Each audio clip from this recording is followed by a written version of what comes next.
नमस्कार मेरे प्यारे साथियों, परमात्मा की महिमा स्वरूप दर्शन में आप सभी मेरे प्यारे साथियों का बहुत बहुत अभिनंदन है, स्वागत है। आज का हमारा विषय है कि अनुलोम विलोम क्रिया कैसे की जाती है, इसके क्या लाभ है और जो साधक अनुलोम विलोम क्रिया खुद कर रहे हैं या दूसरे छात्रों को सिखा रहे हैं उनके लिए क्या प्रभु से जवाब आता है और किस प्रकार हम अनुलोम विलोम करें ताकि हम बीमारियों से मुक्त हो सके, हमारे जीवन में आनंद का मार्ग प्रशस्त हो सके। मेरे प्यारे साथियों, अनुलोम विलोम, अनुलोम अर्थात एक ऐसा आयाम जिसका हम अनुसरण करें और वह है श्वास का आयाम। फिर विलोम उसका विपरीत। तो जिस प्रकार हम अंगूठे से हमारे नाक का एक छिद्र बंद करते हैं और दूसरे छिद्र से जब हम श्वास को भरते हैं धीरे धीरे, तो ये अनुलोम होता है। और जब दूसरे छिद्र को बंद करके और पहले वाले छिद्र से जब श्वास को छोड़ते हैं तो ये इसका विलोम होता है। ठीक फिर उसी प्रकार अपन इस साइड से हम श्वास को भरते हैं पूरा पेट तक और फिर थोड़ी देर रुकते हैं और फिर इस हिस्से से श्वास को बाहर छोड़ते हैं। पर ये अनुलोम विलोम जब हम करते हैं तो ये आखिर क्या करता है हमारे भीतर?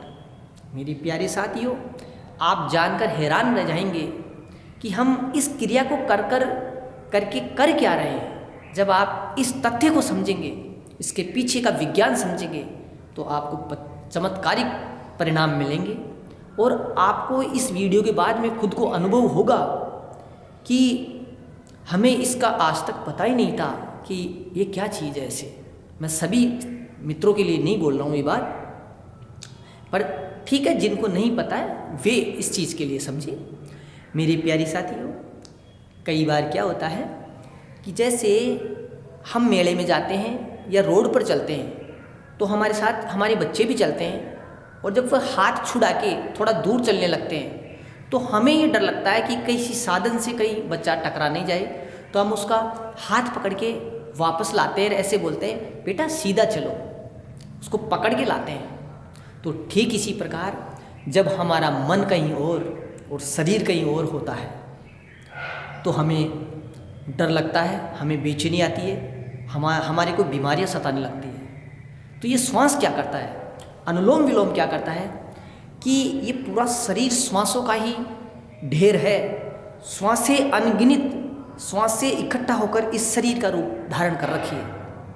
तो जब हम दूर होते हैं हमारे से, अर्थात जब शरीर और मन के बीच में दूरी बढ़ जाती है, तो कैसे हमारे मन को शरीर के ऊपर लेके आया जाए, कैसे हमें खुद का एहसास कराया जाए।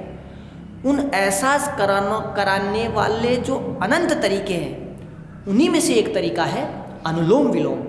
तो वो क्या करता है कि हम जब हाथ उठाते हैं तो एक हमें एहसास होता है हाथ का, प्राणों के माध्यम से उठ रहा है प्राण ये।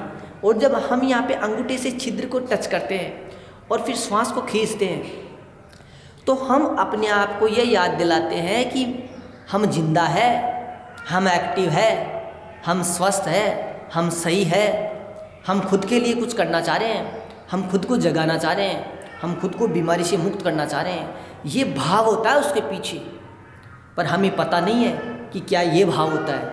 हमें तो ये पता होता है कि ऐसे श्वास से ये साफ हो जाएगा, फिर इधर थोड़ी देर रोकेंगे तो थोड़ा प्रेशर बढ़ेगा, अंदर दबाव बनेगा और फिर थोड़ी देर के अंदर श्वास को इस साइड से छोड़ देंगे। तो हम जैसे इसको एक बर्तन की तरह मान के और इस तरीके से नॉर्मल क्रिया करते हैं, पर ये असाधारण कार्य होता है, बहुत महान पुण्य का काम है। अगर इसे हम पूरे मनोयोग से और इसके विज्ञान को समझकर यदि हम अनुलोम विलोम करें तो उसमें क्या होता है कि जैसे मैंने बोला कि बच्चे को पकड़ के लाते हैं, ठीक इसी प्रकार जब हम मन कहीं और शरीर कहीं और, तो अर्थात हमारा श्वास अब बदल रहा है, अर्थात हम प्राण ऊर्जा से दूर हो रहे हैं, हम जीवन तत्व से दूर हो रहे हैं, हम बाहरी दृश्य को या विचारों में खो रहे हैं, किसी सीन के अंदर किसी झगड़े को लेकर या किसी खुशी को लेकर हम वहाँ भटक रहे हैं और शरीर हमारा यहाँ है, तो इसी से तो बेचैनी आएगी, इसी से डर लगेगी, इसी से चिंता आएगी, घबराहट आएगी, हर प्रकार की परेशानियाँ इसी दूरी के कारण आती है, मन और शरीर। तो ये दूरी को कम करने का एक तरीका है, अनेक तरीकों में से अनुलोम विलोम। तो ये अनुलोम विलोम क्या करता है, हमें श्वास से जोड़े रखता है, हमें श्वास यानी प्राणों से जोड़े रखता है। तो ये जैसे ही भीतर हम श्वास को गहरा लेते हैं, तो गहराई का क्या अर्थ है यहाँ पे, कि हमारा पेट भी जुड़ा रहे हमसे, नाभि तंत्र भी जुड़ा रहे, स्नायु तंत्र भी जुड़े रहे, कमर भी जुड़ी रहे। और आपको जानकर हैरानी होगी कि पूरा शरीर श्वास लेता है, सिर से लेकर पाँव तक का। तो जब हम ये लेते हैं और फिर थोड़ी देर रुकते हैं, क्यों है, हम रुकते इसलिए हैं कि यदि हमने लिया श्वास और लेके छोड़ दिया, तो जो शरीर के जो जो हिस्से प्राणों से अभी पोषित नहीं है या प्राणों के छींटे वहाँ नहीं लगे हैं, प्राणों का उन सेल्स से संगम नहीं हुआ है, तो वो कैसे होगा। जब वहाँ रुकेंगे, तब हम कहीं शादी में जाएं दोस्त के और वहाँ सिर्फ खाना खा के आ जाएं और दोस्त से मिले भी नहीं, तो दोस्त को बुरा लगता है ना, उसको खुशी नहीं होती है, उसको ये लगता है अरे यार ये तो जिम ने आया था, बस अपना काम हुआ पूरा, पेट भरा और चल दिया। तो जबकि हमें पता भी है कि हम स्वार्थ के वशीभूत जाकर और खाना खा के आ गए और जिस व्यक्ति के, जिस मित्र के फंक्शन था हम उनसे मिले नहीं। तो ठीक इसी प्रकार जब अनुलोम विलोम करते हैं और श्वास को पूरा भरकर और फिर रोकते नहीं हैं, तो रोकेंगे नहीं तो जो सेल्स में जो कार्बन जमा हुआ है और जो हम प्राण पहुंचा रहे हैं, वो प्राण जब उस कार्बन को ट्रांसफॉर्म कर देता है शक्ति के रूप में, तो वह अशुद्धि की जो एक फॉर्म होती है, वह श्वास की जो दूसरा छिद्र है उस श्वास के माध्यम से बाहर निकाली जाती है। तो इस प्रकार हमें रुकना होता है थोड़ी देर। आप देखो, जब श्वास भर के रुकोगे, एक अपने आप ही शांति आपको अनुभव होगी। आप कभी श्वास रोक के देखो, आपको पता लगने लगेगा, विचार अपने आप शांत होने लगते हैं। तो इसलिए श्वास को भर के रोके और फिर छोड़े। पर ये इतनी एकाग्रता से करना होता है, ये डीप ऑपरेशंस मोड होते हैं।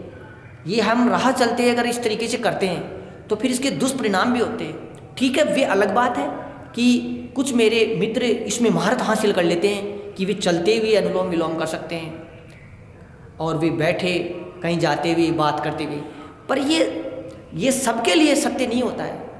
यदि आप पहले से ही मन का इतना भटकाव सहन कर रहे हैं, विचारों में कोई तारतम्य नहीं है, जीवन में कोई एक प्रकार का कोई व्यवस्थित ढंग दूर दूर तक आपको नज़र नहीं दिखाई दे रहा है, तो फिर आपको एकांत में बैठकर अनुलोम विलोम का अभ्यास करना चाहिए। और आप ये भाव से करें कि मैं कर ही नहीं रहा हूँ, स्वयं परमपिता परमेश्वर हाथ उठा रहे हैं, वे परमपिता परमेश्वर का अंगूठा नाक के इस छिद्र को बंद कर रहा है और श्वास ले रहा है। जब आप इस भाव से करेंगे, अपने को मिटाएंगे धीरे धीरे और ये एहसास करेंगे कि प्रभु इस रूप में काम कर रहे हैं, तो आपको अनुलोम विलोम करने का फ़ायदा मिलेगा। तो इसलिए हर क्रिया के साइड इफ़ेक्ट भी होते हैं, फ़ायदे भी होते हैं और कुछ भी नहीं होता है। ये निर्भर करता है साधक के विवेक, उसकी समझ, उसका परमपिता परमेश्वर में कितना विश्वास है, अपनी आत्मा में कितना विश्वास है। इन सब के आधार पर क्रिया का परिणाम मिलता है। आज मैंने आपको एक छोटी सी जानकारी दी है। धन्यवाद।